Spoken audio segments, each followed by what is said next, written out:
এলা শ্রীলঙ্কার একমাত্র অ্যাডভেঞ্চারাস অ্যাক্টিভিটিস প্লেস। কেন বলছি অ্যাডভেঞ্চারাস অ্যাক্টিভিটি বলতে আমরা যেগুলো বুঝি, যেমন মেগাজিপ লাইন, সুইং, ট্রেকিং, অ্যাবসেইলিং, এই সবগুলো অ্যাক্টিভিটি আপনি শ্রীলঙ্কার একমাত্র এলাতেই পাবেন। এলাতে কাটানো আমাদের প্রথম দিনের গত পর্বের ভিডিওতে আমরা আপনাদেরকে দেখিয়েছি আপনারা কোথায় মেগাজিপ লাইন এবং সুইং করবেন।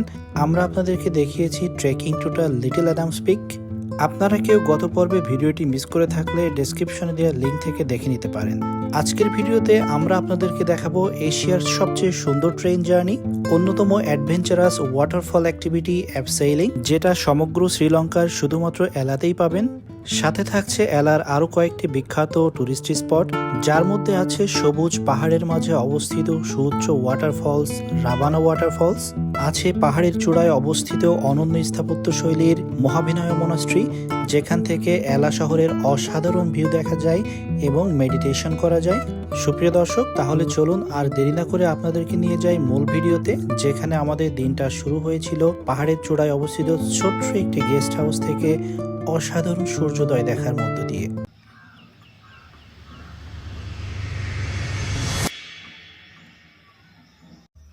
আমরা এখন এসেছি ব্রিজ কেলা রিট্রিট নামে একটা হোটেলে।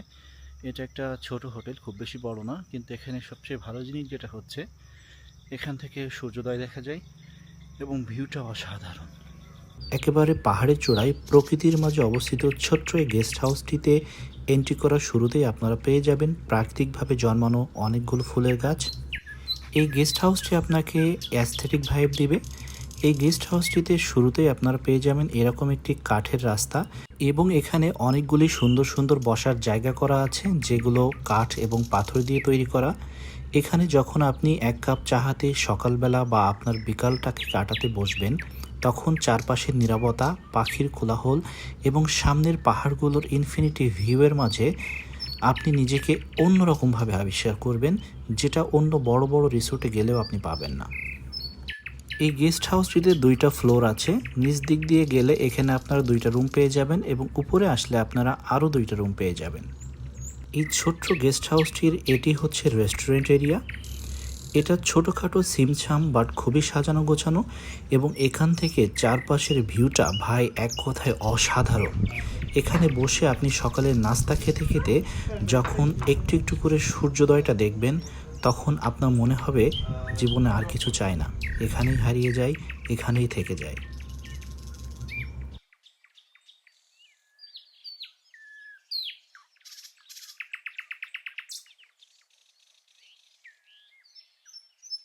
এই গেস্ট হাউসটা আমাদের পছন্দ করার কারণ হচ্ছে এটা শহরের বাইরে পাহাড়ের চূড়ায় অবস্থিত, যেখানে বাস্তব জীবনে কোনো কোলাহল নাই, যেখানে আছে শুধু প্রকৃতির নিস্তব্ধতা, অপরিসীম সৌন্দর্য, পাখির কোলাহল, আর আপনি যেখানে নিজের মতো করে অসাধারণ কিছু মুহূর্ত কাটাতে পারবেন। আরেকটা কথা বলি, এটা ছিল আমাদের অ্যানিভার্সারি, সো আমরা চেয়েছিলাম এমন একটা জায়গায় এই দিনটা কাটাতে যেখানে কাটানো প্রতিটা মুহূর্ত হবে অন্যরকম, যেটা শুধুমাত্র হবে আমাদের দুজনের এবং এটা আমাদের স্মৃতিতে আজীবন রয়ে যাবে। আমরা চেয়েছিলাম এমন কিছু মুহূর্ত, যে মুহূর্তগুলো আমাদের জন্য আজীবন চলার পাথে হয়ে থাকবে এবং এই মুহূর্তগুলো আমরা কখনোই ভুলবো না। আর আমরা সেটা পেয়েছিলাম। এই গেস্ট হাউসটি থেকে দেখা সূর্যোদয়টা ছিল আমার জীবনের সেরা সূর্যোদয়, কারণ এখান থেকে আপনি আপনার সামনে দেখতে পাবেন পাহাড়গুলো আপনার নিচে এবং এই পাহাড়ের নিচ থেকে একটু একটু করে যখন সূর্যটা ওঠে, তখন তার আভা যখন চারপাশে ছড়িয়ে পড়ে, এটা যেন মানুষের জীবনকে এক অন্যরকম মাত্রা দেয়। এই সূর্যোদয়ের মুহূর্তটা এতটাই নির্মল, এই সময় প্রকৃতিটা এতটাই সুন্দর লাগে যে এমন কোনো মানুষ নাই যেই এই সৌন্দর্যকে অস্বীকার করতে পারবে, যে এই সৌন্দর্যকে পছন্দ করবে না। এই গেস্ট হাউসের সবচেয়ে বেস্ট পার্টটা ছিল এদের ব্যালকনি। এই ব্যালকনিটা একেবারে ন্যাচারাল কাঠ দিয়ে তৈরি করা এবং এইখান থেকে আপনি যখন সূর্যোদয় দেখবেন, আমি আসলে ভাষায় প্রকাশ করতে পারবো না যে এটা এতটা সুন্দর। এখানে এক কাপ চা হাতে এই সূর্যোদয় দেখতে পারাটা যেন ছিল আমার জীবনের অন্যতম একটা অর্জন, যেটা আমার জীবনে আমি কখনোই ভুলতে পারবো না। একটু একটু করে যখন এই সূর্যটা পাহাড় থেকে ওঠে, তখন এটা দেখতে এতটাই সুন্দর লাগে যেটা আসলে কোনোভাবেই ভাষায় প্রকাশ করা যাবে না। ভাবুন তো, আপনি এমন একটা জায়গায় আপনার প্রিয়জনের সাথে এক কাপ চা হাতে এই সূর্যোদয়টা দেখছেন, কেমন লাগবে আপনার কাছে? আগেই বলেছি এটা ছিল আমাদের অ্যানিভার্সারির দিন। সো এটা যতটা না একটা প্রকৃতির মাঝে ঘোরার গল্প ছিল, তার চেয়ে বেশি ছিল এটা আমাদের ভালোবাসার গল্প। আজকের এই প্রভাতে যেমনিভাবে ওই দূর পাহাড়ের ওপর থেকে সূর্যের রশ্মি একটু একটু করে উঁকি দিয়ে পৃথিবীটাকে আলোতে ভরিয়ে দেয়, নিয়ে আসে কর্মচঞ্চলতা, নিয়ে আসে উদ্দীপনা, নিয়ে আসে সবার মাঝে এক নতুন আশার সঞ্চার। তেমনিভাবে তুমি এসেছিলে আমার জীবনে আশার প্রদীপ হয়ে, আমার জীবনটাকে আলোকিত করতে। এসেছিলে ভালোবাসার রঙে আমার জীবনকে রাঙিয়ে তুলতে। এভাবেই একটু হাসি, একটু খুশি, কখনো বা খুনসুটি, কিছু অভিমান আর অফুরন্ত ভালোবাসায় কেটে গেল 10টা মাস। এভাবেই যেন বাকিটা জীবন কেটে যায়। ভালোবাসার বন্ধনে যেন আমরা থাকতে পারি চিরদিন আবদ্ধ।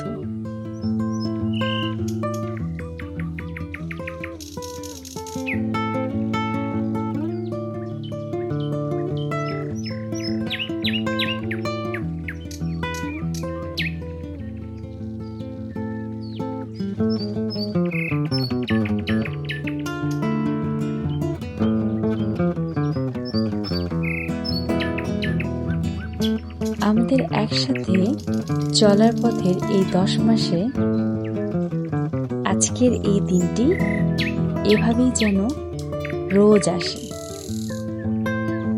তাই শুধু একটি কথাই বলতে চাই তোমাকে, ভালোবাসি, ভালোবাসি, ভালোবাসি। এটা হচ্ছে এদের পাহাড়ে জন্মানো ছোট ছোট পেয়ারা। এখানকার পেয়ারাগুলো এরকম হয়ে থাকে, এটা দেখতে খুবই কিউট এবং খেতে অনেক মজার। আজকের দিনে আমাদের সামনে অপেক্ষা করছে অনেকগুলো অ্যাক্টিভিটিস, যার ভিতরে আছে অ্যাডভেঞ্চার্স, এশিয়ার সেরা ট্রেন জার্নি এবং আরও অনেক কিছু। তাই চলুন আর দেরি না করে আমরা শুরু করি আজকে আমাদের দিনের অ্যাক্টিভিটিগুলো।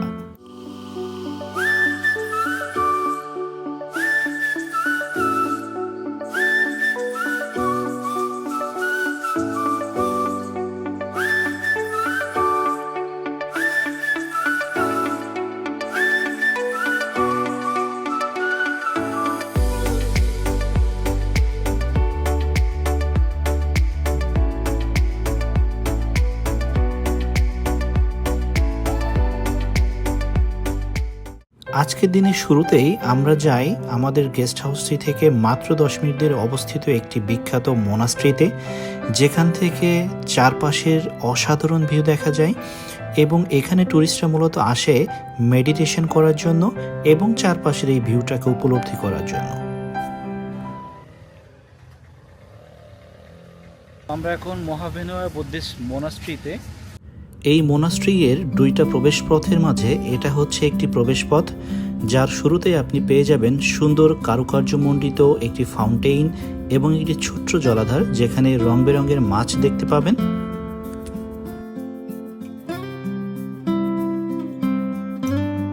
সিঁড়ি বেয়ে উপরে উঠলেই আপনি এমন একটা জায়গায় আপনাকে আবিষ্কার করবেন যেখান থেকে চারপাশের দৃশ্য এবং আপনার মাথার উপরে নীল আকাশ থেকে আপনার চোখ জুড়িয়ে যাবে। মনে হবে আপনি প্রশান্তির কোনো এক জায়গাতে চলে এসেছেন। এখানে দাঁড়িয়ে আপনি যখন চারপাশের এই সৌন্দর্য উপভোগ করবেন, তখন আপনি কিছুক্ষণের জন্য হলেও ভুলে যাবেন আপনি কোনো মোনাস্ট্রিতে এসেছেন। চারপাশের সুবিস্তৃত সবুজ পাহাড়, পাহাড়ের মাঝে এঁকে বেঁকে ওঠা পথ এবং কিছুক্ষণ পর পর কিছু কিছু স্থাপনা, এগুলো সবকিছুই যেন আপনাকে এক অন্য জগতে নিয়ে যাবে। এবার আপনাদেরকে পরিচয় করিয়ে দিই এই মোনাস্ট্রির স্থাপত্য শৈলীর সাথে। এই মোনাস্ট্রির স্থাপত্য শৈলী দেখলে যে কারোরই চোখ জুড়িয়ে যাবে। অনন্য স্থাপত্য শৈলীর এই মোনাস্ট্রিটা এখনো আন্ডার কনস্ট্রাকশন পর্যায়ে আছে। এই মোনাস্ট্রির চারপাশ দিয়ে সুন্দর কারুকার্য করা আছে এবং ছোট ছোট জলাধার করা আছে, যেটা আমরা জেনেছি পরে তারা এখানে কিছু কিছু মাছ ছেড়ে দিবে, তখন এটা এই মোনাস্ট্রির সৌন্দর্যটাকে আরও উঁচুতে নিয়ে যাবে। এটা হচ্ছে এই মোনাস্ট্রির সামনের দিকে প্রবেশ পথের দৃশ্য। এইখান থেকে এলা শহরের সম্পূর্ণ ভিউটাকে দেখা যায়। এই প্রবেশ পথে আছে দুই পাশে দুইটা হাতির মূর্তি এবং এখান দিয়ে উপরে উঠলেই মেইন টেম্পলের প্রবেশ পথে রয়েছে দুইটা সিংহের মূর্তি এবং এর ভিতরেই তাদের মূল উপাসনা কেন্দ্র।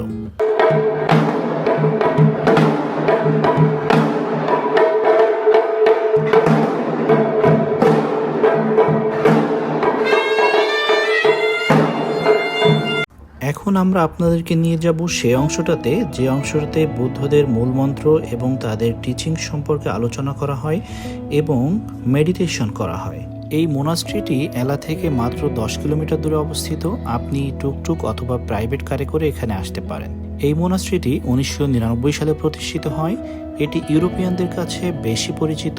শুধুমাত্র শ্রীলঙ্কাতে এর 40টি ব্রাঞ্চ আছে। এছাড়া ইউএসএ, ইংল্যান্ড, ইটালি, সারা বিশ্ব জুড়ে এর অনেকগুলো ব্রাঞ্চ আছে।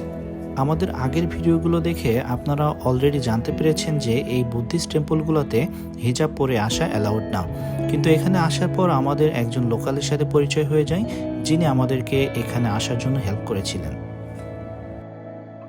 সো আমরা পুরাটা মনস্ট্রিটা ঘুরলাম। ঘোরার পরে আমরা দেখলাম তাদের আসলে কিভাবে তারা ধর্মটা পরিচালনা করে। অ্যাকচুয়ালি আজকে এখানে মোস্ট অফ দ্য স্ট্যাচু যেগুলো আছে বুদ্ধিস্ট স্ট্যাচু, সেগুলো আন্ডার কনস্ট্রাকশন। তারা আজকে আমরা যেটা শুনলাম, আজকে আমাদেরকে যেটা জানালো সেটা হচ্ছে আজকে স্ট্যাচুগুলো উন্মোচন করা হবে। গতকালকে ছিল এদের এখানে ফুলমুন। সো আমরা যেটা জানলাম যে আজকে ফুলমুনকে এদের এখানে বলা হয় পয়া ডে, এবং এইটা শ্রীলঙ্কাতে পাবলিক হলিডে থাকে মাসে একদিন, যেদিন ফুলমুন থাকবে। এবং এর পরের দিন ওরা সাধারণত পূজা করে, তাদের যে প্রেয়িং সেটা করে। এবং আমরা এখানে যেটা দেখলাম, যারা যারা পূজা করতে আসছে তাদের জন্য সবার জন্য চা বিস্কিট এরকম একটা ব্যবস্থা আছে। তারা পূজা করার পরে এসে নাকি সেটা সবাই গ্রহণ করছে। এবং এই দিনটাতে পূজাটা করার জন্য আপনাদের এখানে ওদেরকে একটা স্পেশাল ড্রেস কোড মেনটেন করতে হয়। যাদের কাছেও সেই ড্রেসটা থাকবে না তাদেরকেও সাদা রঙের ড্রেস পরে আসতে হবে। এখানে অন্য কোনো কালারের ড্রেস হচ্ছে পূজা করার সময় অ্যালাউড না। এবং উপরে ফুল রাখা আছে, ওরা ওখান থেকে সবাই ফুল নেবে, ফুল নিয়ে যায়, তারপরে হচ্ছে ওখানে হচ্ছে পূজা করে। তো এই হচ্ছে ওদের ওভারঅল। আর এই সাইডে এগুলো হচ্ছে যে মঙ্করা এখানে থাকে তাদের থাকার জায়গা। আর ওদেরকে আমরা আস্ক করলাম যে এখানে মেডিটেশন করার সময়টা কীরকম। এখানে বেসিক্যালি ফরেনারদের জন্য মেডিটেশনটা যেটা হয় সেটা হচ্ছে বিকাল থেকে হয়, 5:30 থেকে শুরু হয়, সানসেট হওয়ার পরে 6:30 পর্যন্ত 3টা ভাগে ওরা এই মেডিটেশনটা করে। সো আর যদি কোনো ফরেনার্স এখানে সানরাইজ দেখতে আসে তাহলে তারা চাইলে তখনও মঙ্কের সাথে শর্ট 30 মিনিটসের একটা মেডিটেশন তারা করতে পারে। আর এটার জন্য কোনো ফি বা কোনো কিছু দিতে হবে না, এটা একদমই ফ্রি। এবং আপনারা যদি এখানে আসতে চান তাহলে আপনাদের পার্সোনাল কার থাকলে সেটাতে করে আসতে পারেন। এলা থেকে এখানে আসতে 25 থেকে 30 মিনিট সময় লাগবে। এটা একবারে পাহাড়ের টপে, পাহাড়ের চূড়াতে। এজন্য আপনারা যখন উঠবেন প্রতি ধাপে ধাপে, প্রতিটা পাকে পাকে আপনারা পাহাড়ের সৌন্দর্য উপভোগ করতে পারবেন। আপনারা যখন একবারে উপরে উঠবেন তখন নিচ দিকে তাকালে মনে হবে আমরা একবারে মেঘের উপরে ভাসছি। তো এটা এতটাই উপরে। আমরা আপনাদেরকে যে ভিউগুলো দেখিয়েছি সেখানে আপনারা অনেকটা দেখেছেন যে কিভাবে মেঘগুলা পাহাড়ের উপরে আছে এবং আমরা কতটা উপরে আছি। এখানে কেউ চাইলে মেডিটেশন করতেও পারেন, নাও পারেন, এটা এক একজনের উপর ডিপেন্ড করে। যেমন আমরা কিছুই করি না, আমরা জাস্ট জায়গাটা দেখেছি। সো এখানে করাটা ইম্পর্টেন্ট না, এটা একদমই অপশনাল। যারা যারা করতে চান তারা করতে পারবেন। এটা হচ্ছে এলা রেলওয়ে স্টেশনের প্ল্যাটফর্ম। আমরা আজকে হচ্ছে যেটা বলে সবাই, যেটা হচ্ছে ওয়ান অফ দ্য মানে খুব সুন্দর একটা ট্রেন জার্নি, ওয়েস্টার্ন জার্নি। সেই ট্রেন জার্নিটা আমরা আজকে করতে যাচ্ছি। তবে আমরা ইউজুয়ালি সবাই যেটা করে যে নোয়ারাইলিয়া থেকে এলাতে আসে অথবা ক্যান্ডি থেকে নোয়ারাইলিয়াতে একটা থেকে আরেকটা স্পটে যায়। বাট আমরা যেটা করব, আমরা হচ্ছে শুধুমাত্র একটা সিঙ্গেল স্টেশনে ওদের ট্রেন জার্নিটা কিরকম সেটা এক্সপেরিয়েন্স করার জন্য আমরা টিকিট কাটছি। আমরা এলা থেকে দেমুদারা স্টেশনে, জাস্ট এর পরে যে স্টেশন, এখান থেকে 6 থেকে 8 কিলোমিটার, 15 থেকে 20 মিনিট সময় লাগবে। কিন্তু তারা যেটা বললো, এটা যাওয়ার পথে নাইনার্স ব্রিজের ওখানে থামবে। সো আমরা 10 মিনিট ওখানে দাঁড়াবে, আমরা নিচে নেমে ছবি তুলতে পারবো, দেখতে পারবো, তারপর আবার সেটা শুরু করবে। দেমুদারা পর্যন্ত পার পার্সন 1000 শ্রীলঙ্কান রুপি। কিন্তু ইউজুয়ালি সবাই যেটা করে ক্যান্ডি থেকে নোয়ারাইলিয়া বা এলা আসে, এটা হচ্ছে এই টিকিটগুলো আপনাকে অবশ্যই 15-20 দিন অথবা 1 মাস আগে থেকে কাটতে হবে, আদারওয়াইজ এটা পাওয়া খুবই টাফ। আমরা চেষ্টা Try করেছিলাম করছিলাম। যে নোয়ারাইলিয়া থেকে আমরা এলাতে আসবো, কিন্তু আমরা টিকিট পাইনি। সো এই জন্যে আমরা চিন্তা করছি যে যেহেতু আসলাম শ্রীলঙ্কাতে, সবাই বলে ট্রেন জার্নিটা অনেক সুন্দর, so let's give it A try how it is. So that's why আমরা জাস্ট একটা স্টপেজ দেখবো এবং আসলে এনজয় করবো যে কেমন ট্রেন রাইডটা। সো চলুন আমরা যাই, একটু অপেক্ষা করি ট্রেন আসার জন্য। এলা ট্রেন স্টেশনটি অন্যান্য রেলওয়ে স্টেশনের চাইতে অনেকটাই সাজানো গোছানো এবং পরিষ্কার পরিচ্ছন্ন। আমাদের ট্রেনটি অপোজিট পাশ থেকে আসবে, এজন্য আমাদেরকে ফুটওভার ব্রিজ পার হয়ে অপোজিট সাইডে যেতে হবে এবং ওখান থেকে আমাদের ট্রেন ধরতে হবে।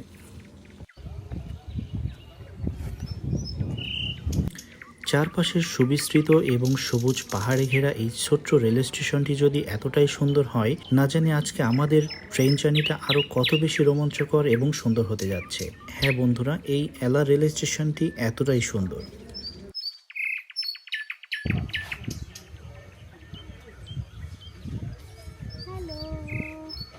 তো আমরা এখন হচ্ছে এই প্ল্যাটফর্মে আছি। এটা বেসিক্যালি প্ল্যাটফর্ম নাম্বার 2 অপোজিট সাইডে। অ্যান্ড যারা হচ্ছে এলা থেকে নোয়ারাইলিয়ার দিকে যাবে তাদের ট্রেনটা প্ল্যাটফর্ম 1-এ। সো আমরা দেখতে পাচ্ছি এখানে অলরেডি অনেক ট্যুরিস্ট ফরেনার ওয়েট করতেছে সবাই ট্রেনটার জন্য। And I am pretty much excited, কারণ আমি শুনছি যে এই ট্রেন জার্নিটা নাকি খুবই সুন্দর, এবং ওরা যেটা বলতেছে যে এই ট্রেনটা নাইনার্স ব্রিজে ওয়েট করবে। তখন আমরা আপনাদেরকে নাইনার্স ব্রিজটাকেও একটু দেখাই দেবো। নাইনার্স ব্রিজটি শ্রীলঙ্কার অন্যতম একটা আকর্ষণীয় পর্যটন স্থান। এটি 1917 সালে তৈরি করা হয়েছে এবং এটি তার স্থাপত্য এবং প্রাকৃতিক সৌন্দর্যের জন্য ট্যুরিস্টদের কাছে অনেক বেশি জনপ্রিয়। যারা এলাতে আসে তারা একটিবারের জন্য হলেও এই নাইনার্স ব্রিজটি ভিজিট করে। সো এখানে আপনাদের জন্য একটা টিপস, আপনাদের হাতে যদি সময় কম থাকে, আপনারা আলাদাভাবে ট্রেন জার্নি এবং নাইনার্স ব্রিজের জন্য সময়টা নষ্ট না করে আপনারা এই ট্যুরিস্ট ট্রেনটা নিতে পারেন। এবং এখানে একটি বিশেষ আকর্ষণ আছে এই ট্রেনে, যেটা আপনারা আমাদের এই ট্রেন জার্নিতে দেখতে পারবেন। সো এটা হচ্ছে আমাদের ট্রেন। এই ট্রেনে করে আমরা দেমোদারা পর্যন্ত যাব। এটা বাদুল্লা থেকে শুরু করে দেমোদারা পর্যন্ত যাই, আবার ব্যাক করে।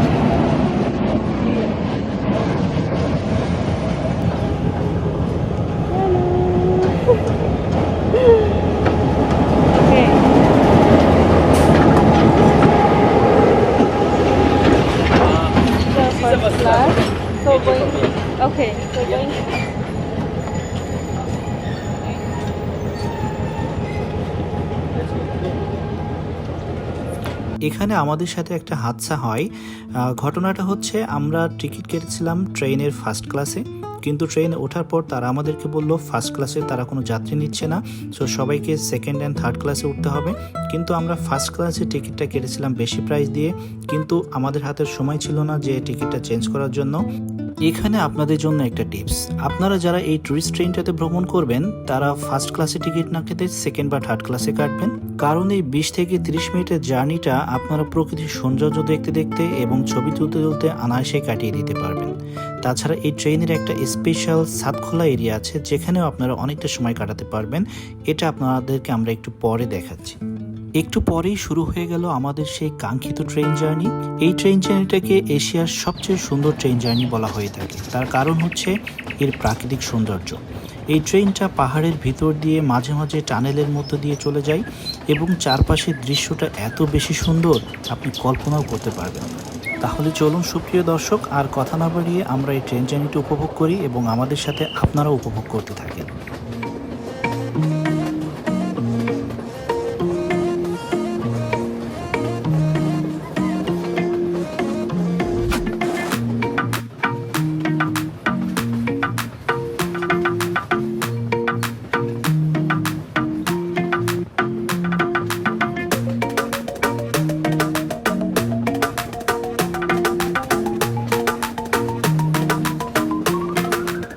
এটা হলো এই ট্যুরিস্ট ট্রেনের ছাদ খোলা পোর্শন। ভাবুন তো, আপনি একটা ট্রেনে যাচ্ছেন যার ছাদটা খোলা, চারপাশে শুধু পাহাড় আর পাহাড়, মাঝে মাঝে দুই একটা ঝর্ণা দেখতে পাচ্ছেন, দূর থেকে ভেসে আসছে পাখির কোলাহল। কেমন লাগবে? এই অনুভূতিটা আসলে বলে বোঝানো যাবে না, আপনাকে নিজে এসে এক্সপিরিয়েন্স করতে হবে।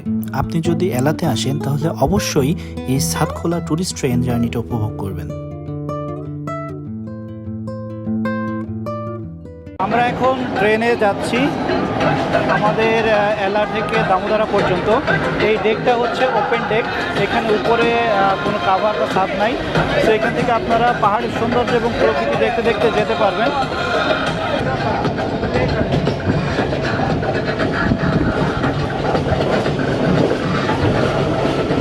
প্রায় 10 মিনিট পর আমরা পৌঁছে যাই নাইনার্স ব্রিজে।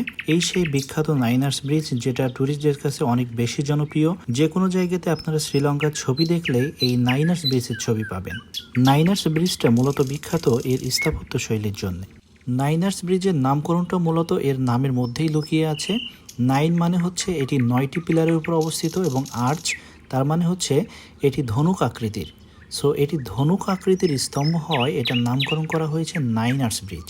এই ব্রিজটি দুর্গম পাহাড়ের মাঝখানে অবস্থিত এবং এর চারপাশে বিস্তীর্ণ বনভূমি আছে, যার কারণে অপূর্ব স্থাপত্য শৈলীর এই ব্রিজের উপরে এসে আপনি যখন দাঁড়াবেন তখন চারপাশের দৃশ্যটা অসাধারণ মনে হবে।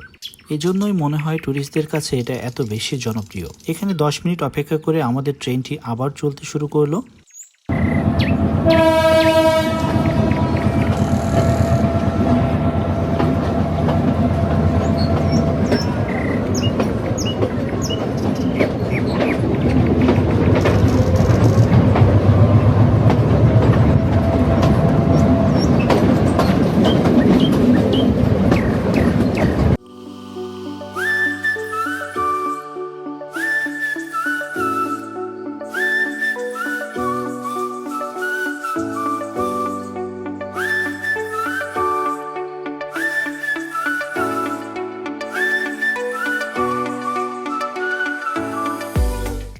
এখন আমরা আসছি হচ্ছে রাভানা ওয়াটারফলসে, যেটা এলা সিটি থেকে আসতে মাত্র 20 মিনিট সময় লাগে। তো এটা হচ্ছে অনেক এলা ওয়াটারফলসের কিন্তু একদম নিচে যে আপনি সুইম করতে পারবেন না, এখানে হচ্ছে গভর্নমেন্ট রেস্ট্রিকশন আছে। সো আমরা জাস্ট হচ্ছে ভিতরে যাবো এবং যে হচ্ছে আপনাদেরকে ফটো দেখাবো। তাহলে চলুন আমরা যাই।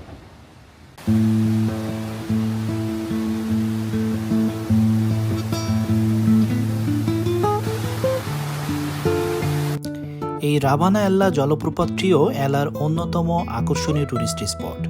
এই জলপ্রপাতটির উচ্চতা প্রায় 82 ফুট। সবুজ প্রকৃতির মধ্যে দৃষ্টিনন্দন এই জলপ্রপাতটির নাম রাভানাল্লা এসেছে হিন্দু পুরাণের একটি বিখ্যাত চরিত্র রাভানা থেকে, যিনি রামায়ণ কাহিনীতে একটি গুরুত্বপূর্ণ স্থান দখল করে আছেন।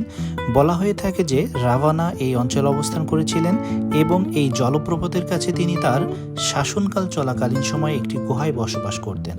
রাভানাল্লা জলপ্রপাতটি রাস্তার পাশে হয় যে কোনো বয়সের মানুষ সহজেই এই জলপ্রপাতটির কাছে আসতে পারবেন এবং এটি সৌন্দর্য উপভোগ করতে পারবেন।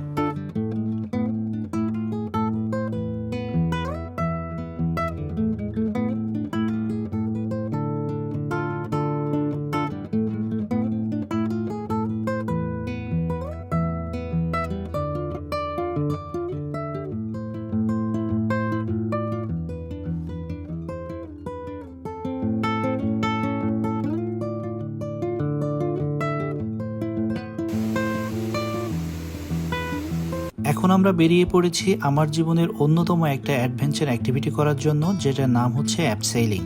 এটা আমি আমার লাইফে প্রথমবার করছি। এটা করার জন্য আপনাদেরকে আসতে হবে রাভানা অ্যাডভেঞ্চার পার্কে, যেটা এলা শহর থেকে আসতে প্রায় 40 মিনিট সময় লাগবে। এই রাভানা অ্যাডভেঞ্চার পার্কে যেতে হলে আপনাকে 30 থেকে 40 মিনিট ট্রেকিং ডাউন করে যেতে হবে, যার মধ্যে 10 থেকে 15 মিনিট পথ মাঠের মধ্য দিয়ে যেতে হবে এবং বাকি 20 থেকে 25 মিনিট পথ আপনাকে পাহাড়ের মধ্য দিয়ে ট্রেকিং করে যেতে হবে। রাভানা অ্যাডভেঞ্চার পার্কটি একেবারে জঙ্গলের মধ্যে একটি ঝর্ণার কাছে অবস্থিত। এই ঝর্ণাতেই মূলত আমরা অ্যাবসেইলিংটা করব। মাঠের মধ্য দিয়ে যাওয়ার সময় আপনারা এরকম ছোট ছোট ঝিরি দেখতে পাবেন। এই ঝিরির পানিগুলো ব্যবহার করেই তারা মূলত চাষাবাদ করে থাকে। এই পাহাড়ি এলাকায় তারা সাধারণত কলা, বরবটি, বেগুন, শসা এগুলোই চাষ করে থাকে। কোথাও কোথাও ধান চাষ করতেও দেখা যায়।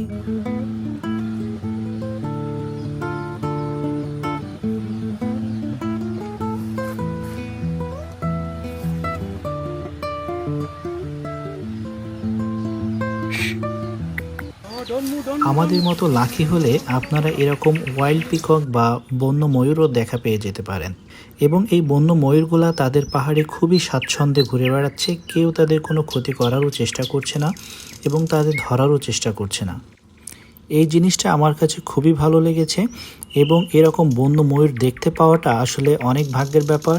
আমরা এটা খুবই এনজয় করেছি। আমাদের সাথে আরও অনেক ট্যুরিস্ট ছিল, ফরেনার ছিল, তারাও এটা অনেক বেশি এনজয় করেছে। ভাবলেই অবাক লাগে না যে গরু এবং ময়ূর একই সাথে ঘুরে বেড়াচ্ছে, কিন্তু কেউ কারো ক্ষতি করছে না, মানুষও তাদেরকে ধরার চেষ্টা করছে না।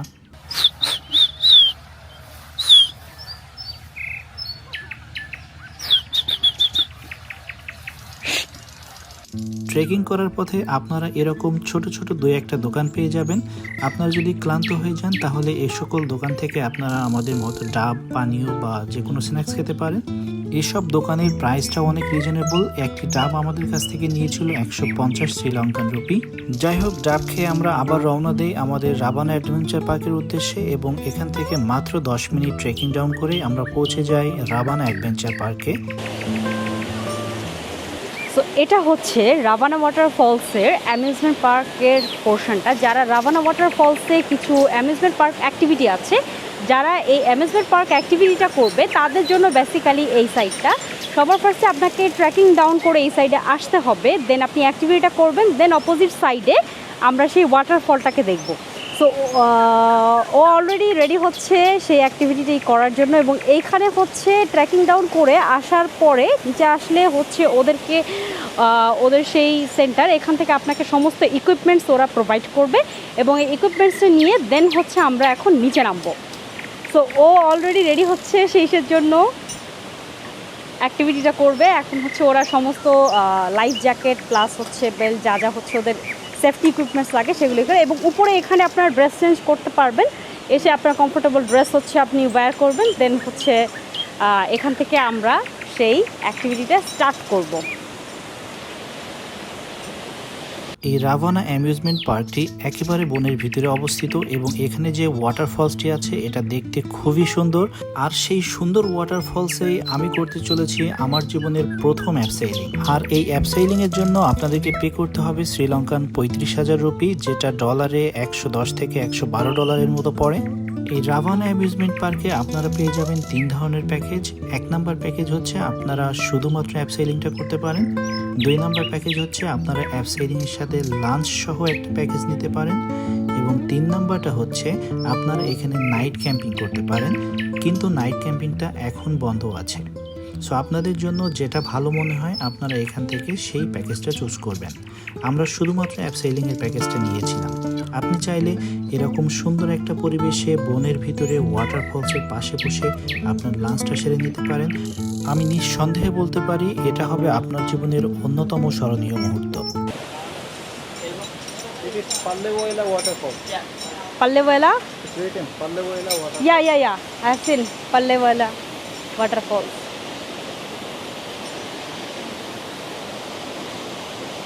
এটা আসলে উপরে আরও অনেকখানি আছে, বাট এই মুহূর্তে আসলে আমরা ওই সাইডটাতে যাবো না, যেহেতু আগে আমরা অ্যাক্টিভিটিটা করব। তো দ্যাটস ফর ওয়াই আগে আমি আপনাদেরকে সেই অ্যাক্টিভিটিটার পোর্শনটাকে দেখাই দিই। এই যে এটা আসতেছে ঠিক এইখান থেকে। এটা দেখে হয়তো মনে হতে পারে যে এটা অনেক বেশি ডিফিকাল্ট, বাট এখানে অনেক ফরেনার অলরেডি করতেছে। সো ইনশাল্লাহ we can do that. So, are you ready? Hey, my friend, are you ready? This is what we have to do. অ্যাবসেইলিং করার কিছু নিয়ম আছে। আপনার গাইড সর্বপ্রথম আপনাকে সেগুলো বলে দিবে। যেমন আপনি কোনোভাবে আপনার নিটাকে বেন্ড করতে পারবেন না, সবসময় সোজা রাখতে হবে। আপনি যদি কোনোভাবে পড়ে যান তাহলে আপনার যে কোনো পাশ দিয়ে রকের উপরে পড়বেন এবং তারপরে পায়ে ধাক্কা দিয়ে আবার উঠে যাবেন। এছাড়াও যদি আপনার কোনো সমস্যা হয় আপনার সাথে যে গাইড থাকবে তিনি সবসময় আপনার সাথে থাকবেন এবং তিনি এটা দেখবেন। সব কিছু এক্সপ্লেন করা হয়ে গেলে you are set to go. তারপর আপনি এভাবে ধীরে ধীরে দড়িটা ছাড়বেন আর নিচে নামতে থাকবেন। আজকে আমাদের অ্যাবসেইলিং এর 2টা ফেজ আছে। প্রথম ফেজটা হচ্ছে ছোট ওয়াটারফলস, এটা দিয়ে আমরা নিচে নামবো, এটা মূলত ট্রেনিং। তারপরে আমরা বড় ওয়াটারফলস দিয়ে নিচে নামবো।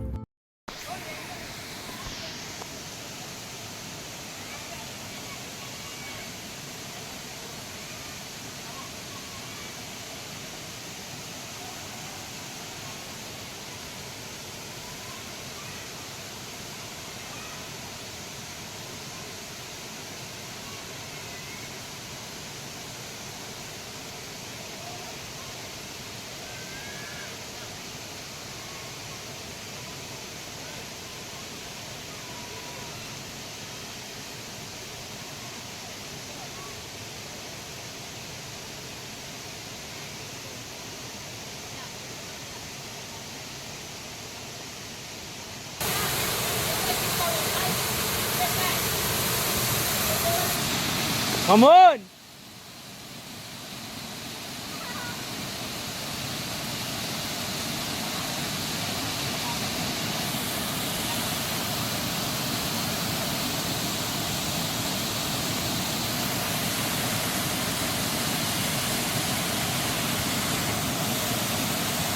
এটা ছিল প্রথম ধাপ, এখন আমরা দ্বিতীয় ধাপের জন্য শুরু করব। Right, slowly forward your rope, you go back. Don't bend your foot, yeah? Lock your heels. Right, that position good. Come on. Come on, guys.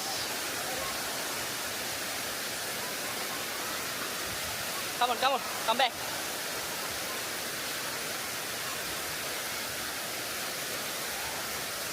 Come back, go right, go back. Right, well done. Come on, guys. Come on. Come back. Come on. All right, don't go waterfall. Yeah, you need to come there. This side. Come this side. Right, come on. One leg waterfall. Right. Okay, wait. Go back. Body, leg like this always, right? Go back. Come on. Come on, guys, come on. Come on, guys, come on.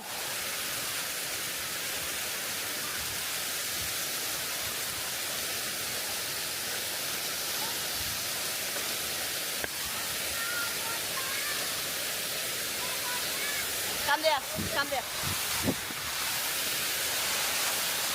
Right. Stand up. Right, well done. Come on, guys, come on. আপনাদের জন্য suggestion হচ্ছে, যারা এই অ্যাক্টিভিটিটা করবেন না তারাও চেষ্টা করবেন এই ঝর্ণাটাতে আসতে, কারণ এটা বনের মধ্যে অবস্থিত হওয়ায় আপনারা এখানে আসলে অন্যরকম একটা প্রশান্তি পাবেন এবং নিজেদের মতো করে সময় কাটাতে পারবেন। আলহামদুলিল্লাহ, আমি এটা সম্পন্ন করতে পেরেছি। এই অ্যাবসেলিংটি আমি খুবই এনজয় করেছি, এটা আমার জীবনে স্মরণীয় হয়ে থাকবে। এই অ্যাবসেলিংয়ের প্রতিটি মুহূর্ত আমি উপভোগ করেছি। সো আপনারা যদি শ্রীলঙ্কাতে আসেন এবং এলাতে আসেন তাহলে অবশ্যই এই অ্যাক্টিভিটিটা করতে ভুলবেন না। আর সমগ্র শ্রীলঙ্কাতে শুধুমাত্র এই রাবানা অ্যামিউজমেন্ট পার্কেই এই অ্যাবসেলিং অ্যাক্টিভিটিটা করা যায়। এখন আমরা এখানে নিজেদের মতো করে কিছু সময় কাটাবো। সুপ্রিয় দর্শক, আজকের ভিডিও এখানেই শেষ করছি।